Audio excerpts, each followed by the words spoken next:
muito bom ter você aqui para o nosso estudo da Revista Espírita.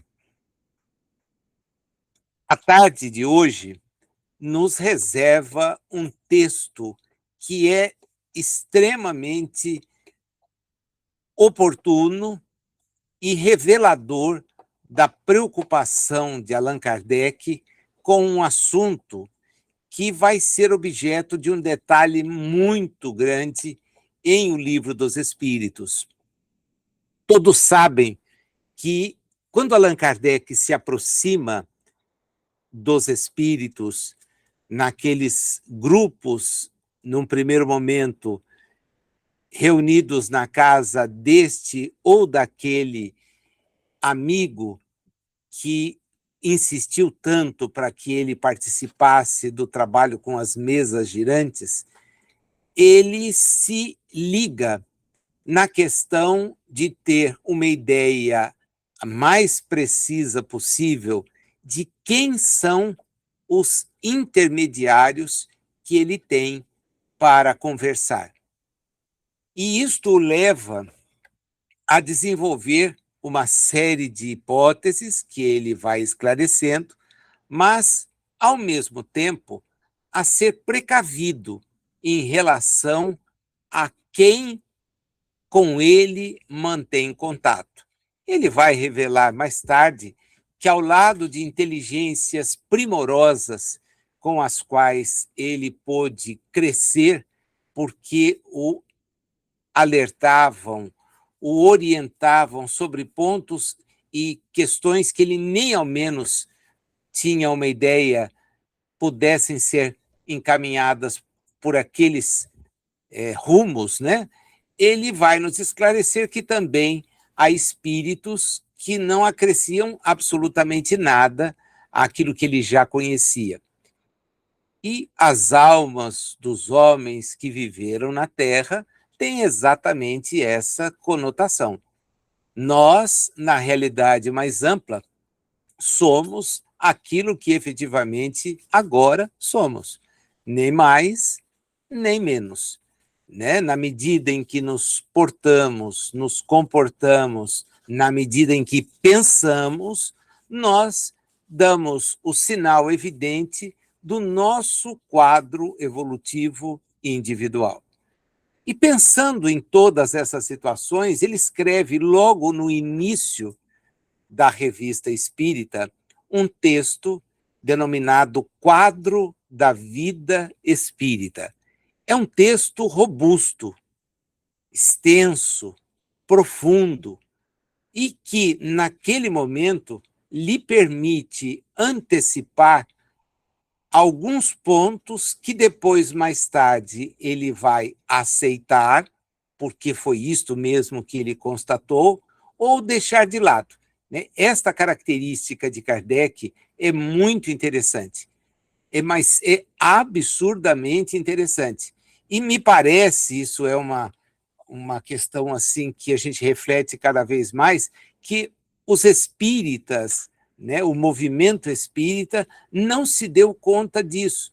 Então, toma as coisas, quando procedentes da espiritualidade, como sendo coisas postas. Né? É desse jeito. Não é. É, às vezes, a opinião de um espírito, a opinião de um grupo de espíritos, e que pode tal grupo ou tal espírito nem ter acesso a informações mais amplas. Durante a preparação do Livro dos Espíritos, em muitas das questões, na primeira e na segunda versão, que foi muito mais dinâmica, porque contou com a psicografia, ele constatou que, em algumas situações, os espíritos não tinham o que informar. Não havia como avançar. Por quê? Seja porque ele, interlocutor, e os que o leriam não teriam condições de entender, seja porque, evidentemente, aqueles que estavam trazendo a informação não a possuíam. O espírito que é descompromissado, ele fala de tudo. Ele conhece tudo, ele sabe tudo, ele informa tudo, inclusive prega peças. Mas aquele que tem a exata noção da sua responsabilidade ele muitas vezes se faz reticente, quando não, de cara afirma, não dá para avançar. Partindo da ideia defendida pelo Carlos Seti, que eu acho bastante procedente, de que Kardec começou a se aproximar dessa questão ligada aos espíritos no ano de 1854, mas para trabalhar mesmo em 1855, nesse contato mais próximo, pensando no que viria a ser aquele vínculo estabelecido, ele, na Revista Espírita, então, de 1858, vai estabelecer esse quadro, né? Esse quadro. E ele nos introduz ao assunto falando da mais absoluta realidade. Nenhum de nós que aqui estamos e todos aqueles que chegarem até esse vídeo mais tarde, estará isento de deixar a existência um dia. Deixar a existência um dia. Isso é algo que não há como fugir, é inexorável. Nós voltaremos para a realidade espiritual. Desejamos que seja num momento, desejamos que seja no outro, mas isso não está em nossa disponibilidade. Tudo o que pudermos fazer para preservar a existência é, sim, uma forma de agradecer pela oportunidade de tê-la tido mais uma vez. Não é a nossa primeira reencarnação, no meu caso específico, certamente não é a última, né? De forma que, tendo as informações que já temos, nós precisamos parar para pensar a respeito disso. E ele, então, chama a nossa atenção logo nas primeiras linhas do primeiro parágrafo. Muitas vezes, as preocupações do mundo nos desviam o pensamento daquilo que se passa além túmulo. Mas quando chega o momento supremo, são poucos os que não se perguntam em que se vão transformar. Porque a ideia de deixar a existência sem uma possibilidade de retorno tem algo de pungente, de doloroso. Com efeito, quem poderia encarar com indiferença a ideia de uma separação absoluta e eterna de tudo quanto amou? Quem poderia? Quem poderia ver sem assombro abrir-se à sua frente o imenso abismo do nada, em que iriam desaparecer para sempre todas as nossas faculdades e todas as nossas esperanças? O quê? Depois de mim, o nada? Nada mais que o vazio, tudo acabado irremediavelmente? Mais alguns dias e a minha lembrança se apagará da memória dos que sobreviverem a mim. Em breve, não restará nenhum traço de minha passagem pela terra. O próprio bem que eu tiver feito será esquecido pelos ingratos, a quem tiver beneficiado, e nada para compensar tudo isso, nenhuma outra perspectiva, além de meu corpo a ser roído pelos vermes? Este quadro do fim de um materialista, traçado por um espírito que tinha vivido esses pensamentos, não tem algo de horrível e de glacial? Ensina-nos a religião que não pode ser assim, e a razão o confirma. Mas essa existência futura, vaga e indefinida, nada tem que satisfaça ao nosso amor ao que é positivo. É isto que gera a dúvida em muitos. Vá lá que tenhamos uma alma. Mas o que é a nossa alma? Ela tem forma e aparência? É um ser limitado ou indefinido? Dizem uns que é um sopro de Deus, outros uma centelha, outros uma parte do grande todo, o princípio da vida e da inteligência. Mas o que concluímos de tudo isso? Disse ainda que ela é imaterial.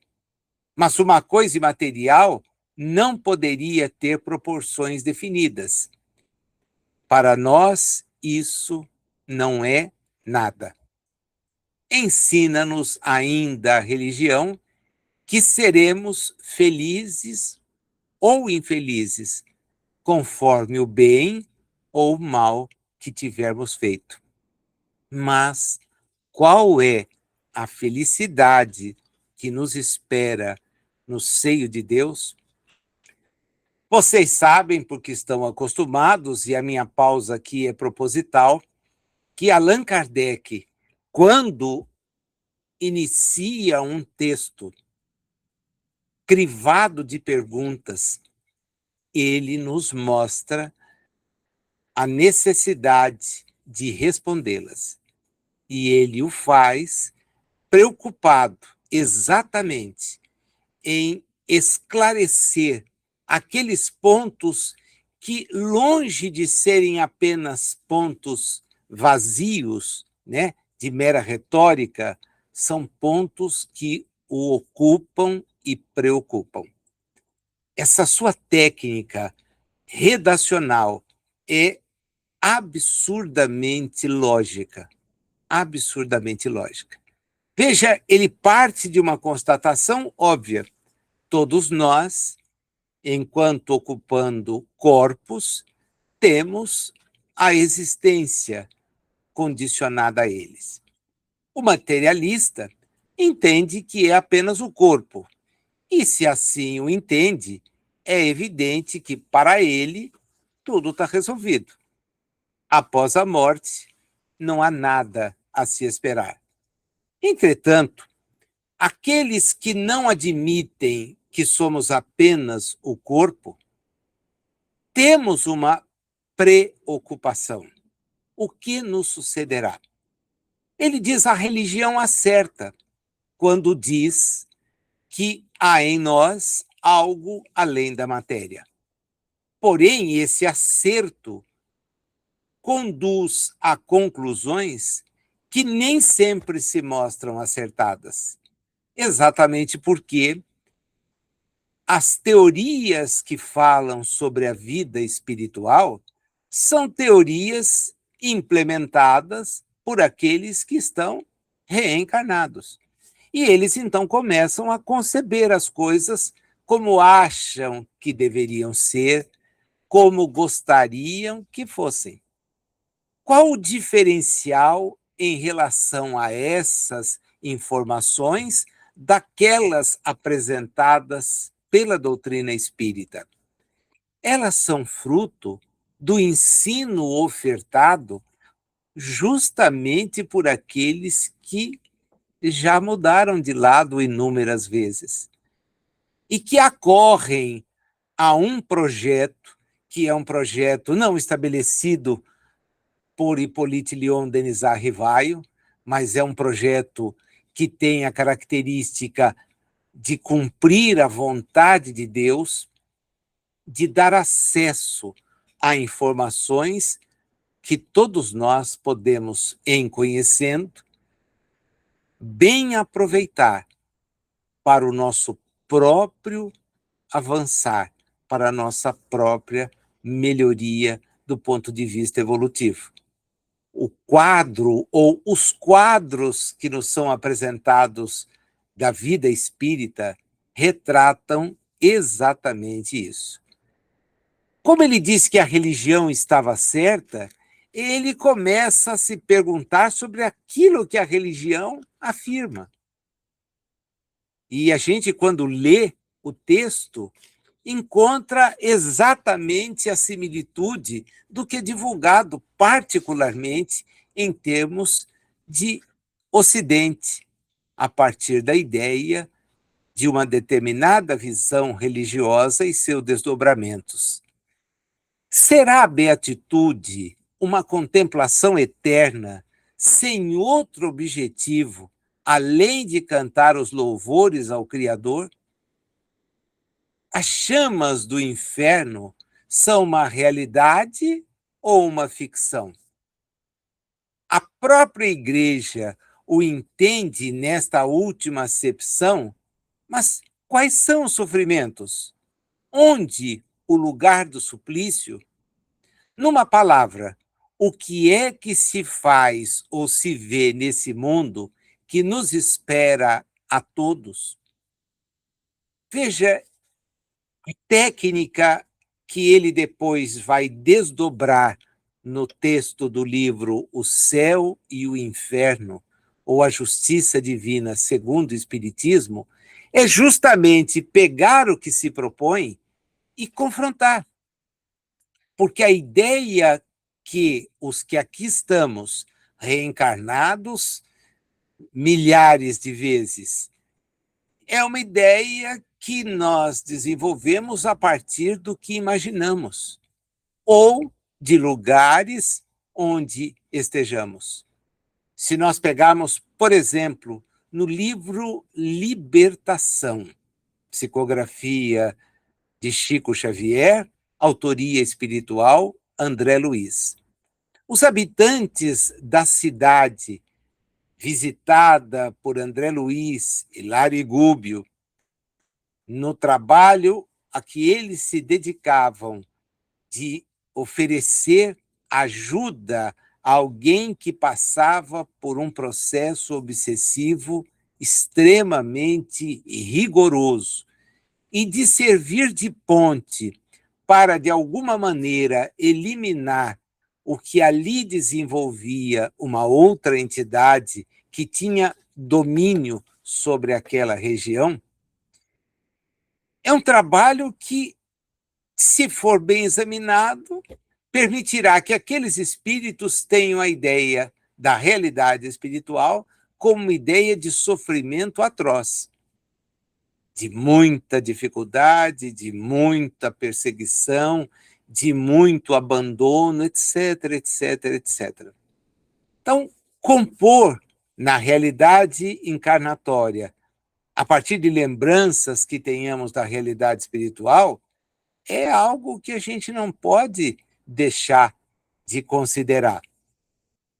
Porém, o acesso do espírito que está na Terra a regiões felizes é algo do qual a gente precisa efetivamente parar e pensar se é verídico.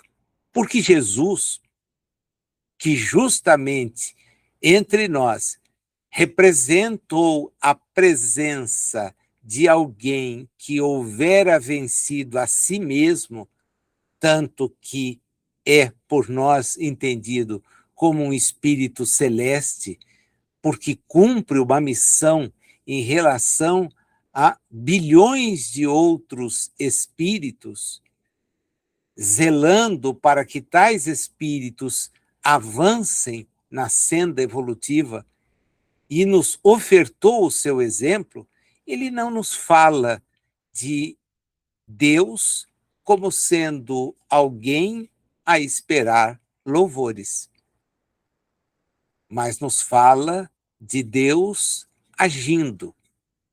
E ele próprio, em nenhum momento, aceita quaisquer espécies de tratamentos que o colocassem numa condição que não a de um irmão mais velho, que vem nos alertar para o perigo que incorremos em insistir em práticas que nos mantêm atrelados às reencarnações, às existências materiais, porque elas, como nós vimos, podem nos impactar de tal forma e tão profundamente que achemos que só elas existem e mais nada. Porém, nós não somos os corpos. Nós estamos vinculados a um corpo que voltará para o domínio das coisas de natureza corpórea, material, do mundo onde presentemente estamos. Nós permaneceremos da mesma forma como preexistimos. Então, ideias de suplício eterno, de paraíso, de louvores, são ideias que são absurdamente invalidadas pelas comunicações espíritas. E ele faz questão de dizer: olha, a realidade que vem das narrativas daqueles com os quais convivemos, ela não é no sentido deste direita e esquerda, cima e embaixo, como se queira, das teologias. A questão é muito diferente. E ele diz: revelar isso é antirreligioso? É ao contrário. É muito pelo contrário. Porque se a religião nos oblitera, nos impede uma visão melhor, tudo aquilo que nos afastar desse tipo de limitação não pode ser visto como infrutífero, como algo que contraria. Pode contrariar, e aí está a evidência, interesses. Mas tais interesses são da melhoria do espírito ou são de manutenção do status quo na Terra? Porque se é de manutenção da vida na Terra, do jeito como é, isso não vai nos conduzir a nada. Jesus esteve conosco justamente para dar esse alerta. O reino não é daqui, a existência é apenas e tão somente transitória, a vida é imperecível, e ao lado do ensino veio a demonstração. Após a morte do corpo físico, dentro de um período muito curto, ele esteve de volta, conversando com aqueles que lhe eram próximos. E esteve ao lado de outros tantos que poderiam ser úteis na comprovação do que ele queria deixar evidenciado, qual seja a sobrevivência ao corpo de um espírito, que ele próprio o é.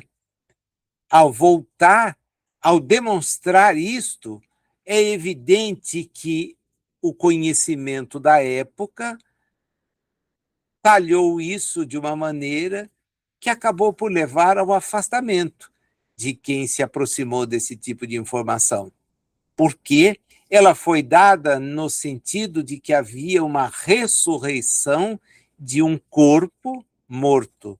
E nós sabemos, cientificamente, às claras, que o corpo morto não volta à vida.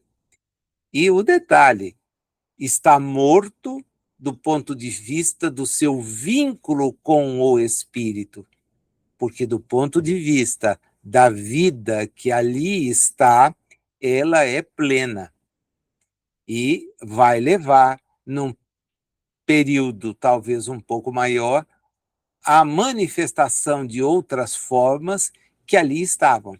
Quem já teve acesso ao exame ou presenciou o processo de exumação de um cadáver, sabe que ali há vida. Não existe a do espírito a vincular-se, mas outras vidas minúsculas estão ali presentes e acabam, então, consumindo toda aquela matéria que ali estava.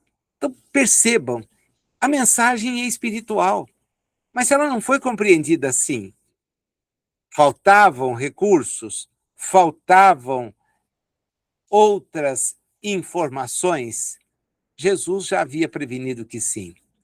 Tanto que, ao dizer que aquelas outras informações demandariam um tempo para ser dominadas. E esse tempo não era o tempo da sua volta à realidade espiritual, nem de 20 dias, nem de 30, 40, seja lá aquele que se queira estabelecer. Era algo muito mais sério. Demandava um longo percurso, um percurso a ser trilhado sem que se pudesse obstar o conhecimento. Aliás, Jesus é evidentemente claro nesse respeito. Conhecereis, e por isso vos libertareis. Conhecer, conhecer. Era preciso que o conhecimento avançasse. Ao nível que temos hoje, puxa, tomara fosse.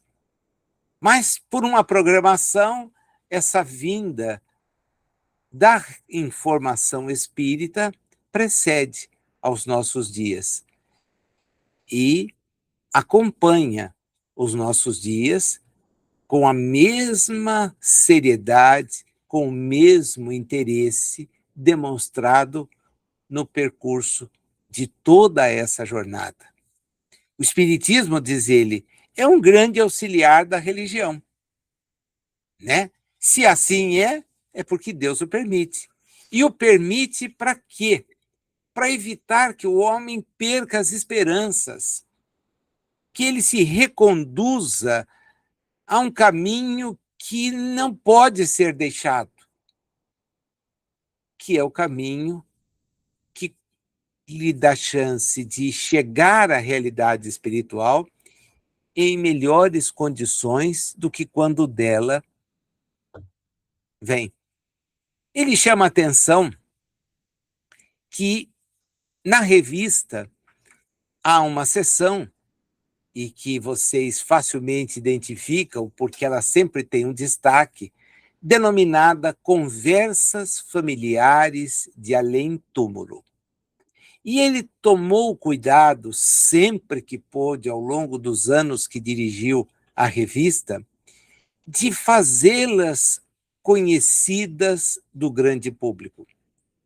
Na medida em que aqueles que ali compareciam, conversando com seus entes queridos, eventualmente trazendo uma notícia sobre pessoas com as quais se atritaram, as quais perseguiram, eles demonstram que a vida espírita longe está de ser essa imagem concebida pela teologia, de espíritos sem ter o que fazer, ora louvando, ora ardendo em chamas imaginárias.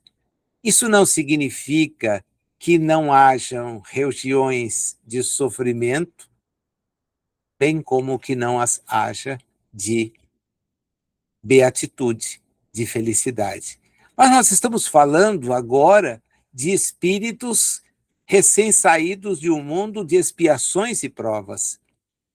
Espíritos recém-saídos de mundos assim estão mais apropriados a passar por períodos de muita reflexão, de muito reencontrar-se, do que apresentar-se como voluntários e desenvolver tarefas em benefício coletivo. Para isto, é preciso mudar a nossa concepção e a nossa maneira de ser. Né? A vida espírita é um quadro animado, para lá de animado. E a gente vai encontrando nos relatos que nos chegam as notícias claras de que tudo prossegue. Ele faz, então, uma síntese que eu gostaria de destacar com vocês, porque ela me parece assim muito, muito, muito lúcida. Esse mesmo tema vem depois, para lá de bem trabalhado, em O Céu e o Inferno, logo no início do capítulo 2º. Ele insere isto no passamento, né? Exatamente porque vai descobrindo que o quadro das desencarnações, quando elas ocorrem, às vezes é a simples morte, o espírito continua tão apegado ao que tinha de transitório que tem a impressão de que nem deixou a existência, ela vai nos desenhando uma realidade que precisa ser por nós previamente afastada. Nós temos que nos ocupar de questões de natureza espiritual, mesmo estando reencarnados e consumidos, de certa forma, pelas questões da reencarnação, porque nós não somos da esfera física, somos espíritos. Somos espíritos. Ele nos diz: a alma, extinguindo-se as forças vitais, se desprende do corpo no momento em que cessa a vida orgânica. Mas a separação não é brusca ou instantânea. Por vezes, começa até antes da cessação completa da vida e nem sempre é completada no instante da morte. O liame que vincula o espírito ao corpo é um liame que não se quebra subitamente. Enquanto subsiste, fica o espírito num estado de perturbação comparável ao que o acompanha o despertar. Tem muita gente que não consegue despertar, é meio zumbi, né? Fica ali, demora, não consigo. Há outros que já saem imediatamente, mas tem pessoas que não conseguem. E ele faz essa aproximação porque os laços que ainda o prendem à matéria o tornam acessível a certas sensações que toma como sensações físicas. O espírito só se reconhece quando completamente livre. Até então, não compreende a sua situação. E a duração desse estado de perturbação é muito variável. Tanto pode ser de algumas horas, como de vários meses, mas é raro que ao cabo de alguns dias o espírito não se reconheça mais ou menos. Agora, ele tem uma sensação de desconhecido, e esta sensação vai demandar um esforço para que ele se liberte. Vou voltar a André Luiz, desta feita ao livro Os Mensageiros, onde a visita àquele grupo avançado, dirigido pelo Ricardo, marido da Ismália, faz com que ele constate que milhares de espíritos acolhidos naquele posto, mesmo quando recebendo o influxo de um passe, a partir de toda uma movimentação espiritual de acolhimento, não conseguem sair do torpor em que se encontram. Porque aí é Jesus. Onde está o nosso tesouro, aí fica o nosso espírito. Aí fica o nosso vínculo, né? Evidentemente que o desprendimento, o desapego das coisas transitórias ajuda muito nesse processo de desvincular-se da última reencarnação. Porém, não é fácil. Na exata medida em que nós vamos pelo costume, pelo interesse, nós vamos nos habituando a rotular as coisas que temos à nossa disposição como a nós pertencentes. Então, minha casa, meu carro, minha cadeira, meu telefone, meu. Não significa que não tenham sido por nós adquiridos. mas estão à nossa disposição para uso, não para retenção. Eu momentaneamente os tenho, mas poderei deixar de tê-los.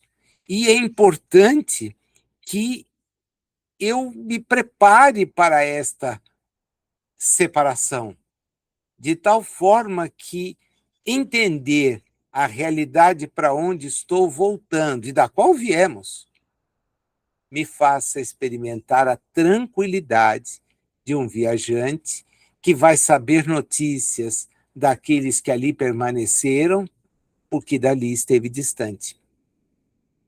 Pertence a esse mundo que é perene, não ao mundo transitório que a viagem reencarnatória o conduziu. Ele faz uma análise a respeito do perispírito, né?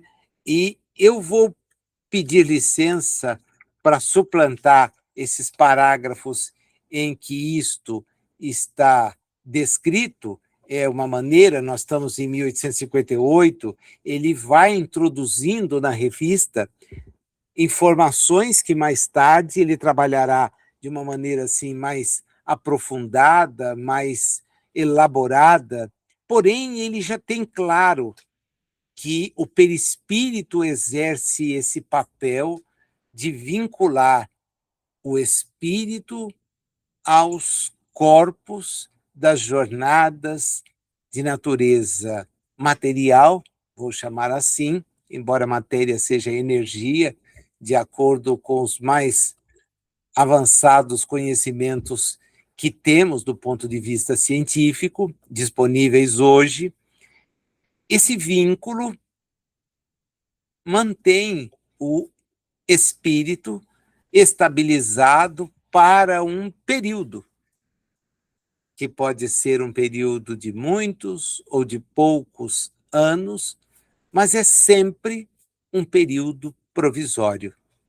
Esse elemento intermediário, que denominamos perispírito, ajuda a esse processo e é peculiar a cada mundo, de tal sorte que no mundo feliz será muito mais sutil do que é num mundo como o nosso, de expiações e provas.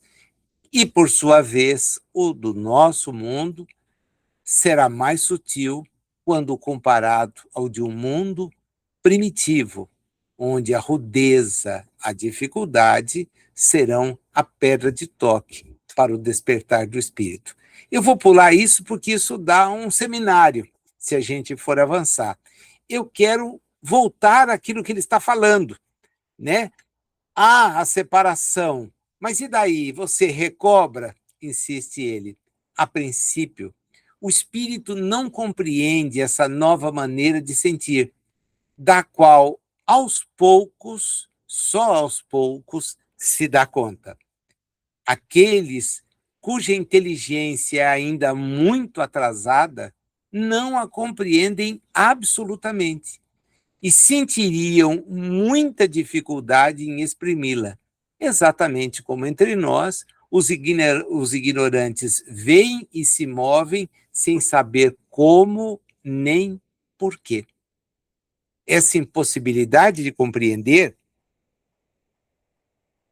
o que está acima de seu alcance, aliada à fanfarrice, usual companheira da ignorância, é a fonte de teorias absurdas dadas por certos espíritos, que nos induziriam em erro se as aceitássemos sem controle e se não estivéssemos seguros pelos meios fornecidos pela experiência e pelo hábito de com eles conversar quanto ao grau de confiança que merecem.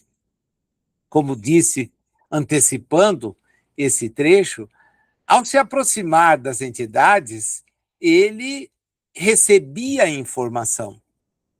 Porém, receber a informação não significa saber quem a está passando, qual a credibilidade que tem.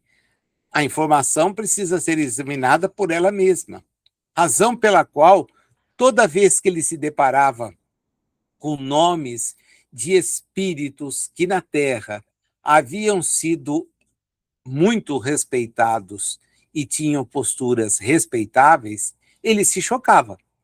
Como é que alguém dá uma informação assim, voltou, retrocedeu, deixou de ter aquela qualidade de raciocínio que tinha?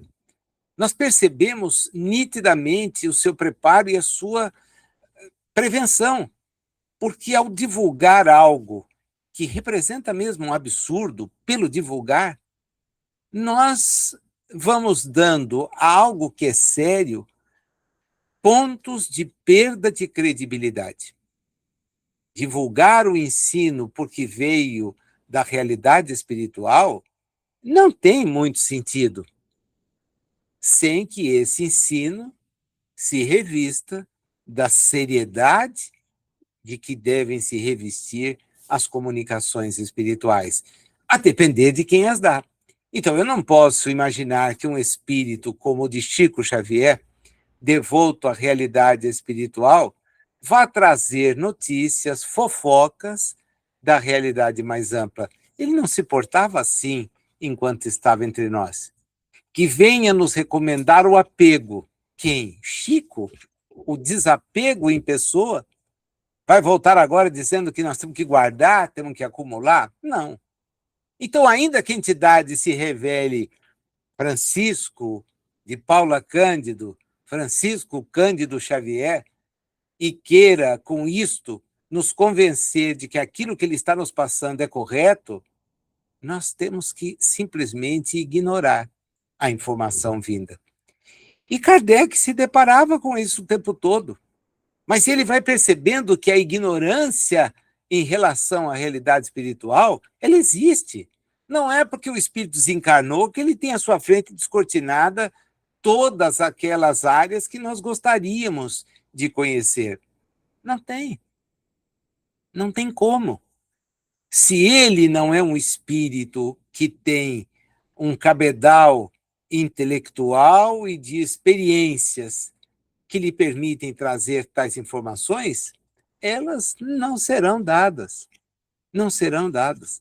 Não há muito que ofertar a não ser coisas que nós sabemos serem triviais. Insiste ele, essa impossibilidade de compreender o que está acima é então fruto da ignorância. Da ignorância. Há sensações que têm por fonte o próprio estado dos nossos órgãos. Ora, as necessidades inerentes ao corpo não se podem verificar desde que não exista mais corpo. Assim, pois, e começa aqui a gente ter algumas contrariedades ao que constatamos. O espírito não experimenta fadiga, nem necessidade de repouso ou de alimentação, porque não tem nenhuma perda a reparar. Agora, qual é o grau evolutivo do espírito? Porque se o grau evolutivo não lhe permitir, ele terá necessidade dessas mesmas coisas que tinha enquanto encarnado. Das primeiras páginas de Nosso Lar, André Luiz experimenta a necessidade da sede, de satisfazer a sede. Quando é acolhido, recebe lá um caldo, que é para reconfortá-lo. Tem oportunidade de atender inúmeros espíritos nas mesmas circunstâncias. Então, isso demonstra que voltar à realidade espiritual, se dela saímos numa condição de pouca evolução, não vai nos fazer mensageiros de revelações que apenas aos espíritos já evoluídos são possíveis de trazer. Aí, imiscuir-se na vida do dia a dia, falar de coisas, é o natural. É o natural. Ter certos comportamentos apenas atesta aquilo que ele insiste. Não mais existem as preocupações de negócios, discórdias, as mil e uma tribulações, do mundo e os tormentos a que nos integramos para suprir as nossas necessidades, ou as coisas que são supérfluas, se o espírito estiver em condição evolutiva tal. Por quê? Porque o quadro é assim, muito claro. Olha a síntese que aparece nesse parágrafo. Espíritos que têm pouco crescimento espiritual têm todas as paixões e todos os desejos que tinham em vida. São os espíritos inferiores. E seu castigo é exatamente o de não poder satisfazê-los. Isto é para eles uma tortura, que julgam eterna, porque a sua inferioridade não lhes permite ver o término, o que é também para eles um castigo. Então, olha, eu estou aqui mesmo, vendo as mesmas coisas, passando por tudo, experimentando. Sim, porque você nunca se ligou em coisas além disso. Sua preocupação foi sempre essa. Foi sempre a de fazer as coisas no sentido da sobrevivência. Você nunca parou para raciocinar de maneira diferente. E eu confesso aqui, é uma crítica que eu coloco, não está no texto, não é parte da menção dele aqui agora, as religiões muito pouco contribuem para ampliar essa visão. Exatamente porque, comodamente, insistem naquele discurso destruído agora há pouco. Não, o céu é para os eleitos e você vai ser um deles. Como assim? Não, você veio, você participou, você fez isso, fez aquilo, passaporte garantido e carimbado por nós. Amigo, a alfândega é do lado de lá. Ninguém vai fazer um aporte desse sem poder estar na realidade. Não é assim que acontece conosco quando vamos visitar algum lugar? A alfândega é do lugar que a gente está. No nosso país, a gente embarca. Para desembarcar lá, fila da imigração, conversa, explicações, admite ou não admite. O controle é de quem está na realidade espiritual. Nós aqui estabelecemos as condições de lá, é muita pretensão. Não, vai ser assim, você vai chegar lá, vai ser bem recebido, ou então você está condenado. Você nunca veio aqui, seu destino é o pior possível. Onde o cara tira essas informações se não, que não seja da cabeça dele? É uma coisa que ele pensa e que vai reforçado pelo pensamento de outros. Pode ser que ele tenha passado lá por situações assim? Até possível. Até possível. Não acredito que isso tenha sido construído sem algumas ideias. Mas veja, é a ideia do que o sujeito passa. Não significa seja a de todos e nem que seja a realidade para a qual nós estamos sendo informados. Informados, né? Ele diz, falar é uma necessidade de quem está encarnado. Os espíritos não necessitam de vibração sonora, porque eles compreendem a transmissão do pensamento. Agora, são todos que compreendem assim? Os espíritos fazem barulho, diz ele. Sabemos que eles podem agir sobre a matéria e que essa matéria nos transmite o som. É assim que se dão a entender. Quer por meio de pancadas, olha lá os raps e as irmãs Fox, quer por meio de gritos que vibram no ar, e está lá o trabalho de Camille Flammarion sobre as casas assombradas.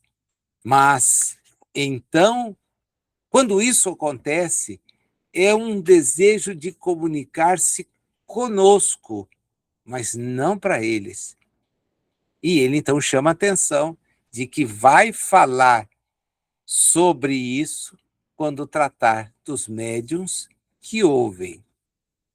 Enquanto nós estamos na Terra, o nosso corpo, que é pesado, é denso, como um condenado atado a cadeias, o corpo espiritual é diferente, é vaporoso, é etéreo, transporta-se sem fadiga de um lugar para outro, pode rasgar o espaço na velocidade do pensamento e tudo penetra, sem encontrar qualquer obstáculo material. Mas que espírito faz isso? Aquele que reúne condições. Voltemos a André Luiz de novo. É legal porque a gente vai vendo as pontes. O volitar para ele foi algo que demorou para ser concretizado. Ele tinha receio, ele usava o meio de locomoção que todo mundo ali usava. Por quê? Porque a volitação pressupunha um determinado nível de conhecimento, de desprendimento, que ele ainda não tinha. E ao relatar isso, que é evidente, não é quando ele escreve a obra, tá? Isso é uma questão até bem clara.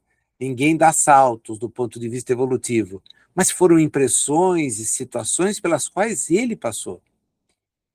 E aí vai revelando. Ah, por que não revelou antes? Para e pensa, que ano traz a informação?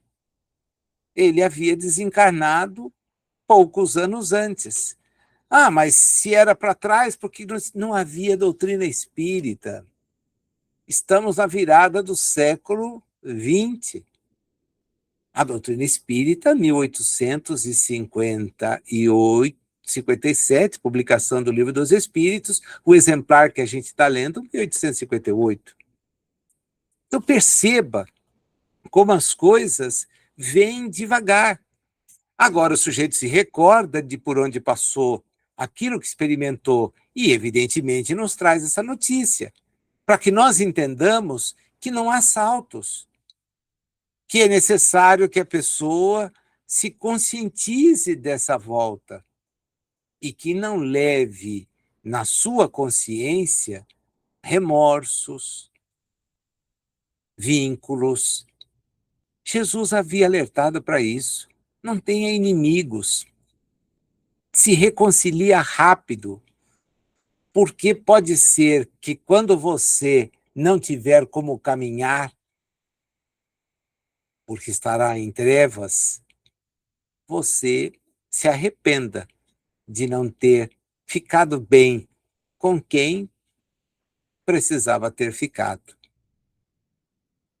Diz ele, os espíritos não são seres vagos e indefinidos, como algumas definições abstratas de alma acabam apontando.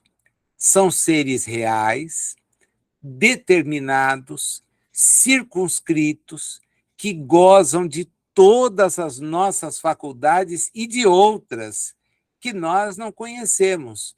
Agora, nesse instante, nós não nos lembramos das faculdades que tínhamos como espíritos, se é que antes da presente reencarnação tínhamos um domínio maior da situação.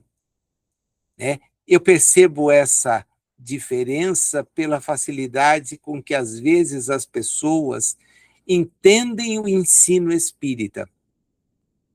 Ao longo desses muitos anos, e são muitos mesmo, que eu tenho a oportunidade de não somente fazer exposição, porque essa é uma atividade que eu comecei antes até de outras do ponto de vista espírita, mas participando de grupos de estudo, às vezes na própria reunião mediúnica em que participava, identificava pessoas para as quais a informação espírita era assimilada de uma maneira muito tranquila, enquanto para outras era um sofrimento danado. Olha, não consigo perceber. Será que não tem falsidade aí? Será que não tem?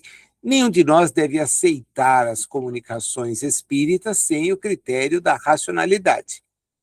Todos nós não estamos desobrigados de ser racionais, né? Então, se aquilo contraria a racionalidade, não perca tempo. né? Eu vou ler um livro, mas o livro traz coisas irracionais. Mas eu preciso terminar? Ah, só se for bobo. Passa o livro para frente. Ah, parece que tem umas comunicações aqui absurdas. E você está lendo? Ainda continua lendo? Né? Eu não vou falar de ninguém, mas é algo que, proveniente de determinados espíritos, eu já nem perco tempo. Ah, saiu mais um livro, ah, beleza, ótimo, toca o barco. Agora, o meu não posso perder estacionando num porto assim. Eu vou continuar a minha trajetória. E como nós temos Kardec, e Kardec em toda a sua amplitude, na medida em que tenhamos interesse de conhecer alguma coisa, basta voltemos a ele. Esse nosso estudo da Revista Espírita é uma tentativa muito limitada, é um encontro por mês, de justamente resgatar um acervo de informações que é completamente desconhecido das pessoas, muito desconhecido. E a doutrina foi construída não pelos espíritos que a ditaram pronta. Essa ideia do Kardec secretário é uma ideia ridícula. Ela é fruto de um diálogo, de uma troca de ideias. As páginas da revista revelam isso, as correções, as mudanças, o amadurecimento de certos assuntos. No primeiro momento, ele teve informações vindas de A, B, C, mas depois vem D, E, vai até a letra Z e volta a contar o alfabeto, A', B', C'. E ele, com essas informações, vai remodelando. Acresce detalhes que, na primeira vez, não foram possíveis de serem apresentados. O próprio trabalho desenvolvido por André Luiz surge no momento em que aquelas ideias, por ele apresentadas, podiam ser encontradas disponíveis. Alguém outro dia criticou: ah, você perdeu tempo estudando mecanismos da mediunidade. Esse livro tem conceitos que já estão superados. Eu falei, sim, do ponto de vista da física, isso é perfeitamente possível, porque a física de 1940, 50, não é a física de 2025, nem 26. Os conhecimentos hoje são mais aprofundados. Entretanto, onde está a invalidade daquilo em relação ao momento em que divulgado? Não está. Era absolutamente de acordo. Puxa, e por que não foi dito mais? Porque como se vai dizer de algo que a pessoa não tem ainda nenhuma pista? Se ela não tem pistas, fica complicado. Você precisa ter o conhecimento na experiência terrestre, até para que as palavras surjam. Se eu não tenho termo para identificar tal situação, de que adianta o espírito trazer o relato dela? E olha que eles ainda nos surpreenderam com inúmeras informações à frente, o próprio André Luiz. Fala. Agora, usa o parâmetro que tem. Ele não pode falar de algo que está na frente e que às vezes nem entendido é. Não é entendido por nós hoje, hein? Calcula num período anterior. Então a informação é condizente com aquele momento. Aquele momento. A advertência de Kardec é muito clara, está na revista, está nas obras. Quando a ciência avançar em determinado ponto, o espiritismo precisa se adequar a ela. Não dá para ficar insistindo, não, isso é sagrado, isso não pode ser mexido. Não é essa a visão. Isso precisa ser modificado. Tem que ser realinhado. Ele insiste dizendo para nós que, para os espíritos, nós somos os cegos e eles são aqueles que enxergam. E volta ao tema principal. Dissemos que, ao entrar em sua nova vida, o espírito precisa de algum tempo para se reconhecer que ali tudo lhe é estranho e desconhecido. Perguntarão: como pode ser assim se ele já teve outras existências corpóreas? Essas existências foram separadas por intervalos durante os quais ele habitou o mundo dos espíritos. Então, esse mundo não lhe deve ser desconhecido, desde que não o vê pela primeira vez. Aí ele diz: muita coisa vai fazer com que essa percepção não seja de imediato, né? Vamos lá?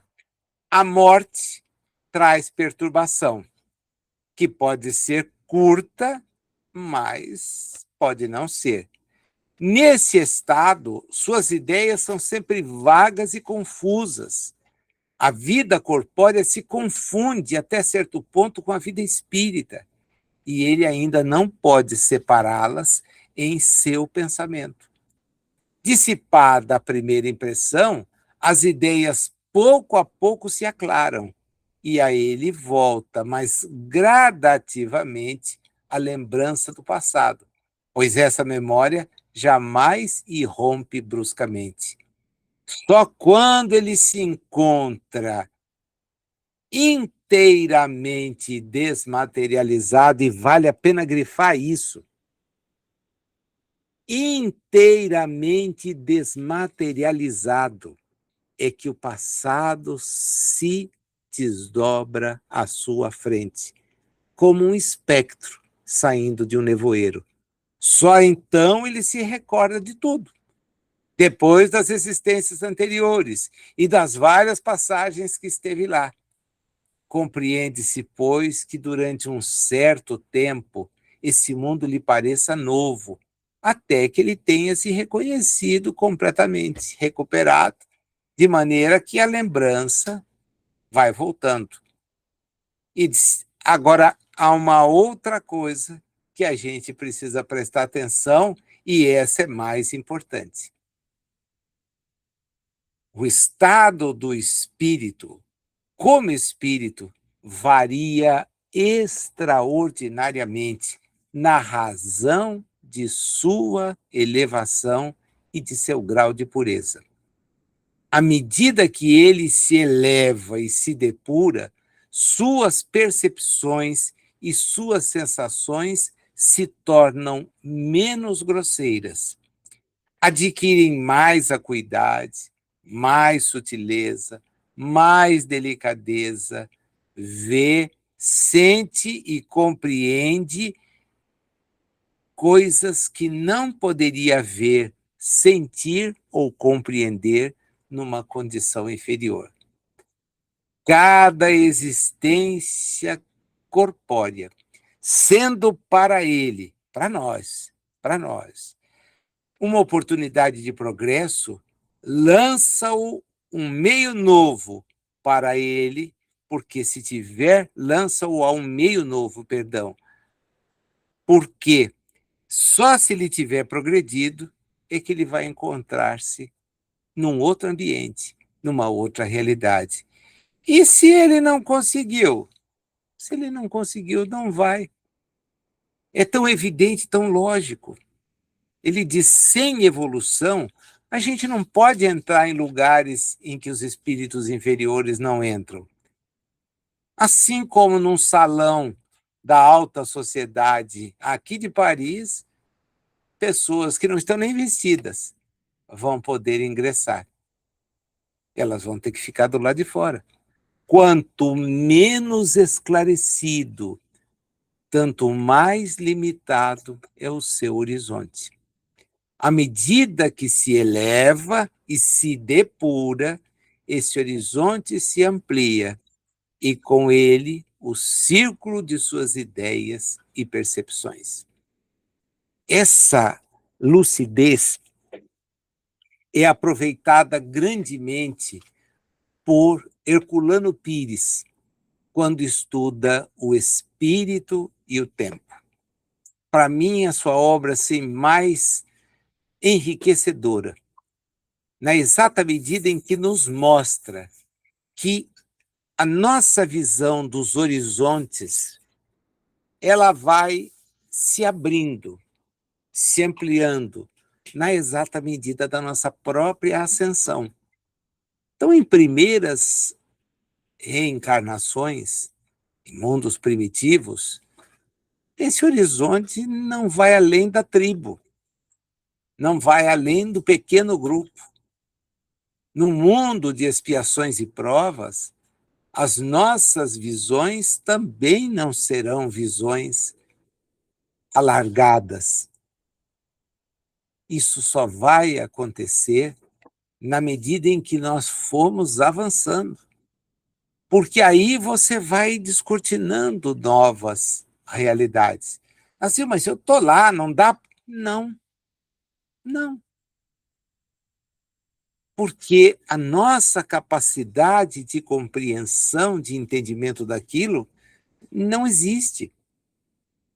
Então, efetivamente, há lugares e situações que não perceberemos. Socorro-me de André Luiz de novo.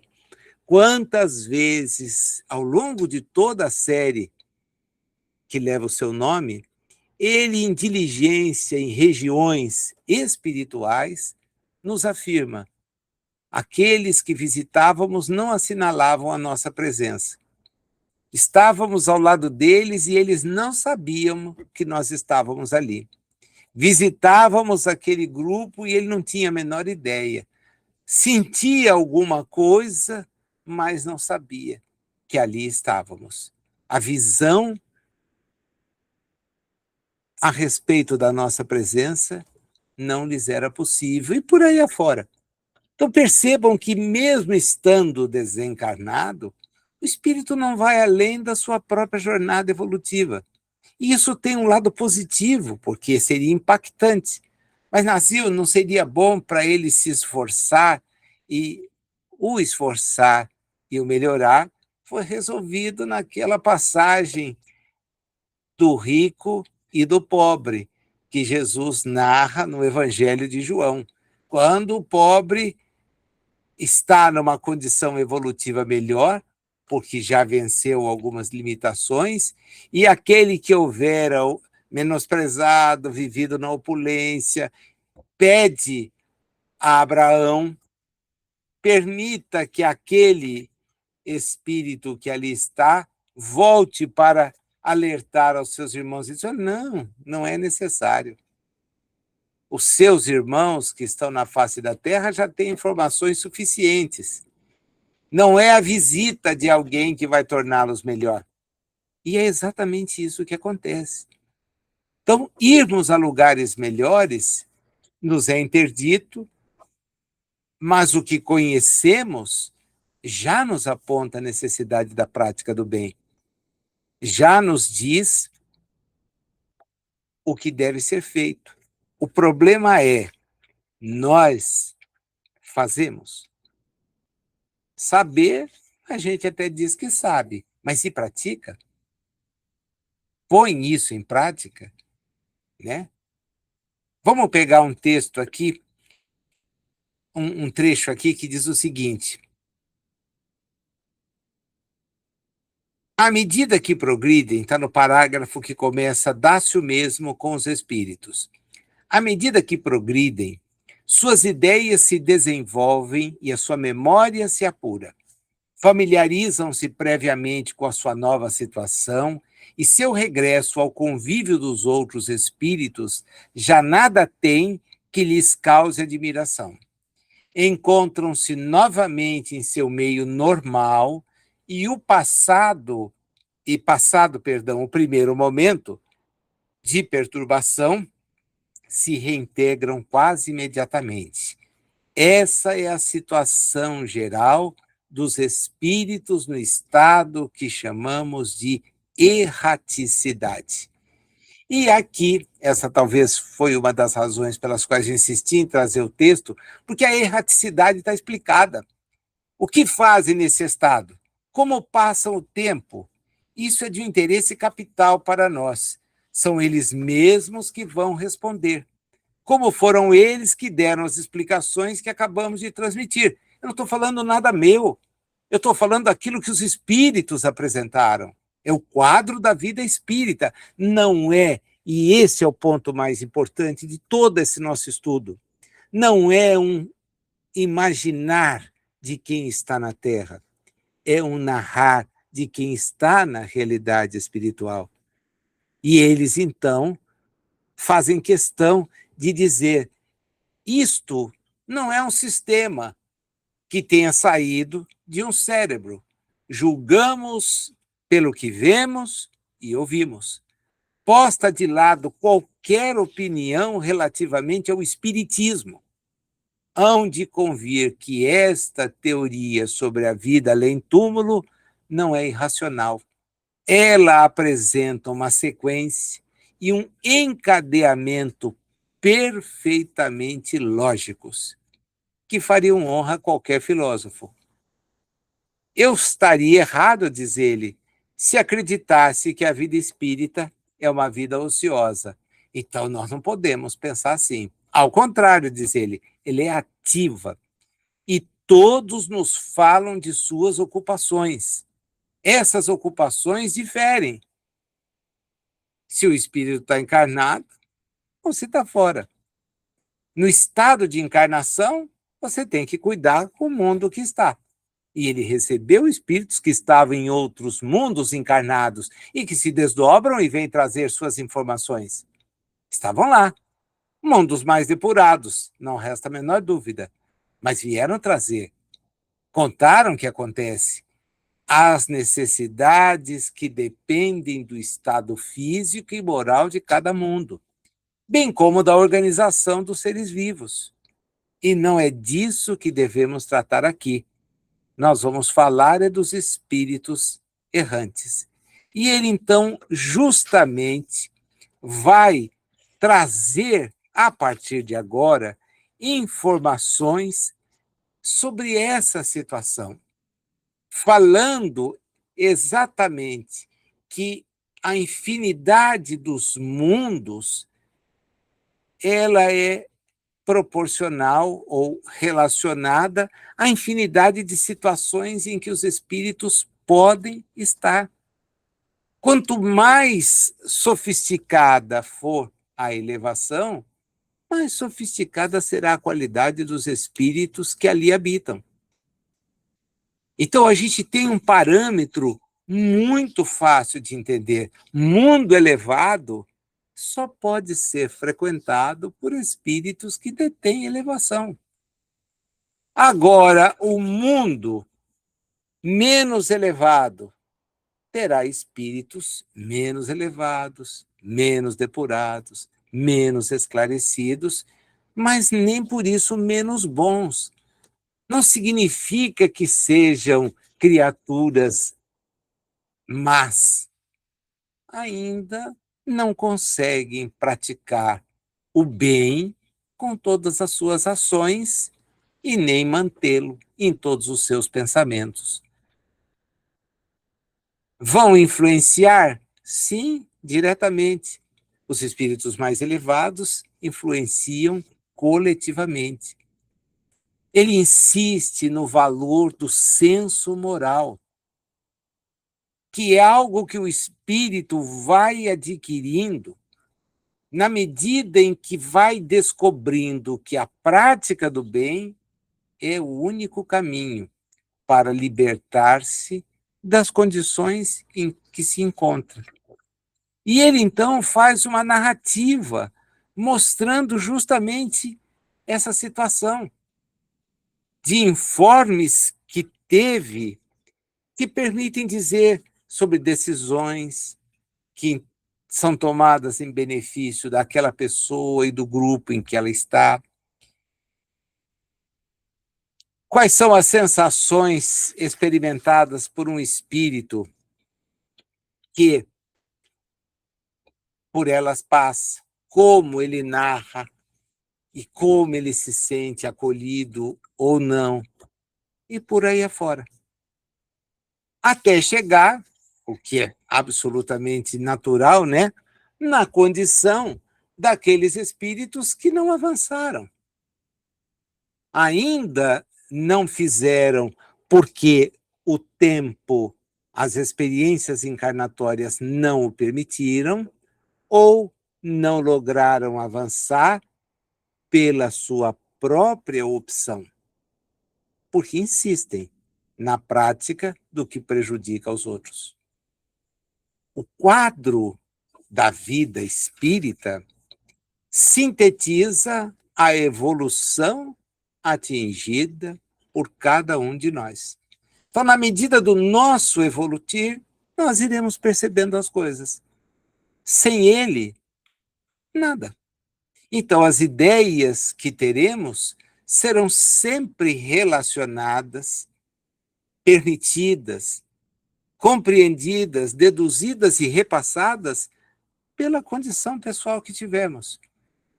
Com progresso, puxa, a gente consegue ver muito mais, entender muito mais, até o ponto de, no máximo progresso possível, entendermos a Deus, entendermos a sua vontade.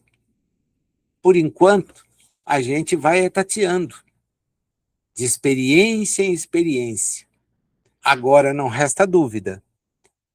Deixar a presente existência com a qualidade das informações que nós já temos, tende a nos permitir um balanço muito melhor.